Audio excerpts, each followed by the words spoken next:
ঢালা মামলায় বিব্রত সরকার, জানিয়েছেন আইন উপদেষ্টা। শেখ হাসিনাকে গ্রেফতারের রেড অ্যালার্ট চেয়ে ইন্টারপোলে চিঠি। সাতপন্থীদের সুযোগ দিলে ২৪ ঘন্টার নোটিশে ঢাকা অচলের হুঁশিয়ারি। আর কোনো নতুন বয়ান চাই না, জানিয়েছেন আমির খসরু। সরকার রাষ্ট্র সংস্কার কি করেছে রাজনীতিকরা জানেন না। সহনশীল হয়ে সংস্কার কাজ অন্তর্বর্তী সরকারকে সময় দেওয়া উচিত, জানিয়েছেন মির্জা ফখরুল। ঢালা মামলায় বিব্রত সরকার, জানিয়েছেন আইন উপদেষ্টা। ৫ আগস্টের পর ঢালাভাবে মামলা হওয়ার বিষয়টিকে সঠিক মনে করছেন না আইন উপদেষ্টা অধ্যাপক ডক্টর আসিফ নজরুল। মঙ্গলবার সন্ধ্যায় বিচার প্রশাসন প্রশিক্ষণ ইনস্টিটিউটে বিচার বিভাগ সংস্কার কমিশনের সঙ্গে বৈঠক শেষে তিনি এ বিষয়ে মন্তব্য করেন। উপদেষ্টা আসিফ নজরুল বলেন, বিগত সরকারের আমলে রহরহ গায়েবী মামলা হতো, কিন্তু ৫ আগস্টের পর সরকার কোনো মামলা করছে না। ৫ আগস্টের পর থেকে এখনও ঢালাওভাবে গায়েবী মামলা হচ্ছে, যা বর্তমান সরকারের জন্য বিব্রতকর। এই সংকট মোকাবেলায় করণীয় প্রসঙ্গে বিচার বিভাগ সংস্কার কমিশনের অংশীজনদের কাছে পরামর্শ চেয়েছেন তিনি। এই সময় বিচারক নিয়োগ প্রক্রিয়াকে যুগোপযোগী করতে কাজ চলছে জানিয়ে তিনি আরও বলেন, বিচার প্রশাসনে রাজনৈতিককরণ ঠেকাতে উচ্চ আদালতে বিচারক নিয়োগে যুগোপযোগী আইন প্রণয়নে অন্তর্বর্তী সরকার কাজ করছে। ২০০৮ সালে বিচারপতি নিয়োগে আইন প্রণয়নের উদ্যোগ নেওয়া হলেও ফ্যাসিস্ট আওয়ামী লীগ সরকারের আমলে তা বাতিল করা হয় বলেও জানান তিনি। আওয়ামী লীগ সরকারের আমলে তা বাতিল করা হয় বলেও জানান তিনি। শেখ হাসিনাকে গ্রেফতারের রেড অ্যালার্ট চেয়ে ইন্টারপোলে চিঠি।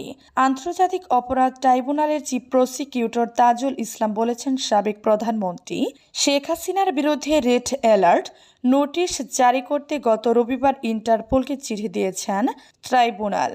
আজ মঙ্গলবার দুপুরে ট্রাইব্যুনাল প্রাঙ্গণে এক প্রেস ব্রিফিংয়ে তিনি সাংবাদিকদের কথা জানান। তিনি বলেন, শেখ হাসিনা গণহত্যা, ঘুমসহ অন্যান্য মানবতা বিরোধী অপরাধে অভিযুক্ত এবং মামলার আসামি। তবে তিনি পালিয়ে গেছেন এবং বর্তমানে দেশের সীমানার বাহিরে অবস্থান করছেন। এরকম একজন অপরাধীকে গ্রেফতার করতে বা তার বিরুদ্ধে রেড অ্যালার্ট নোটিশ জারি করতে আন্তর্জাতিক সংস্থা হিসাবে ইন্টারপোলকে গত রবিবার চিঠি দেওয়া হয়েছে। তিনি আরও বলেন, চিঠিতে শেখ হাসিনাকে গ্রেফতার করতে প্রয়োজনীয় পদক্ষেপ নিতে আহ্বান জানানোর পাশাপাশি ইন্টারপোলকে গ্রেফতারের ২৪ ঘন্টার মধ্যে তাকে ট্রাইব্যুনালে উপস্থিত করার বাধ্যকতার কথা জানানো হয়েছে। এ সময় তিনি বলেন, তাকে দ্রুত গ্রেফতার করে আইনের আওতায় এনে সুষ্ঠু বিচারের মুখোমুখি করতে প্রয়োজনীয় সব পদক্ষেপ গ্রহণ করবেন ট্রাইব্যুনাল। এর আগে ১০ নভেম্বর আন্তর্জাতিক অপরাধ ট্রাইব্যুনালের পুরনো ভবনের সংস্কার কাজ পরিদর্শন শেষে আইন, বিচার ও সংসদ বিষয়ক উপদেষ্টা ডক্টর আসিফ নজরুল গণমাধ্যমকে জানান, সাতপন্থীদের সুযোগ দিলে ২৪ ঘন্টার নোটিশে ঢাকা অচলের হুঁশিয়ারি। বিশ্ব ইজতেমা উপলক্ষে মাওলানা সাদ বাংলাদেশে আসার চেষ্টা করলে ২৪ ঘন্টার নোটিশে ঢাকা অচল করে দেওয়ার হুঁশিয়ারি দিয়েছেন তাবলিগ জামায়াতের জুবায়েরপন্থীরা। মঙ্গলবার ১২ নভেম্বর জাতীয় প্রেস ক্লাবে উলামা মাশায়েখ বাংলাদেশ কর্তৃক আয়োজিত এক সংবাদ সম্মেলনে এ ঘোষণা দেন উলামা মাশায়েখ বাংলাদেশের মাওলানা ফজলুল করিম কাসিমি। মানুষ হত্যাকারী ও বিশৃঙ্খলা সৃষ্টিকারী সাতপন্থীদের কাকরাইল মসজিদ ও টঙ্গী ইজতেমা মাঠে কোনো অধিকার নেই বলে মন্তব্য করেছেন তিনি। এই দুই স্থানে সাতপন্থীদের গেলে সেক্ষেত্রে 24 ঘন্টা নোটিশে সমাহর সম্ভাবনা রয়েছে। অন্তর্বর্তী সরকারের উপদেষ্টাদের আশপাশের সাতপন্থীদের ভিড় দেখা যাচ্ছে মন্তব্য করে ফজলুল করিম কাসিমি লিখিত বক্তব্য করেন। রক্তের উপর দিয়ে প্রতিষ্ঠিত নতুন বাংলাদেশ আস্থার প্রতীক অন্তর্বর্তী সরকারের প্রধান উপদেষ্টা মণ্ডলী ও সমন্বয়কদের আশপাশের সাতপন্থীদের ভিড় দেখা যাচ্ছে। এরপর তিনি সাংবাদিকদের উদ্দেশ্য করে বলেন, আমরা আপনাদের মাধ্যমে সরকারের গুরুত্বপূর্ণ ব্যক্তিদের পরিষ্কার বলে দিতে চাই, পতিত ফ্যাসিস্ট সরকারের আমলের সুবিধাভোগী মতলববাজদের কোনো ষড়যন্ত্রমূলক পরামর্শে কান দেয়া যাবে না। কাকরাইল মসজিদ ও টঙ্গী ইজতেমার মাঠ সব সময়ের জন্যই উলামা বিদ্বেষী সাতপন্থী মুক্ত রাখতে হবে। তার কোনো নতুন বয়ান চাই না জানিয়েছেন আমির খসরু। ক্ষমতায় থাকতে শেখ মুজিবুর রহমান ও শেখ হাসিনা নানা বয়ান তৈরি করেছিলেন বলে মন্তব্য করেছেন বিএনপির স্থায়ী কমিটির সদস্য আমির খসরু মাহমুদ চৌধুরী। তিনি অন্তর্বর্তী সরকারের প্রতি ইঙ্গিত করে বলেছেন, আর কোনো নতুন বয়ান চাই না, এখন একমাত্র বয়ান হচ্ছে গণতান্ত্রিক ধারায় ফিরে আসতে হবে। রাজনীতিতে জাতীয় প্রেস ক্লাবে মঙ্গলবার দুপুরে এক আলোচনা সভায় আমির খসরু মাহমুদ চৌধুরী কথা বলেন।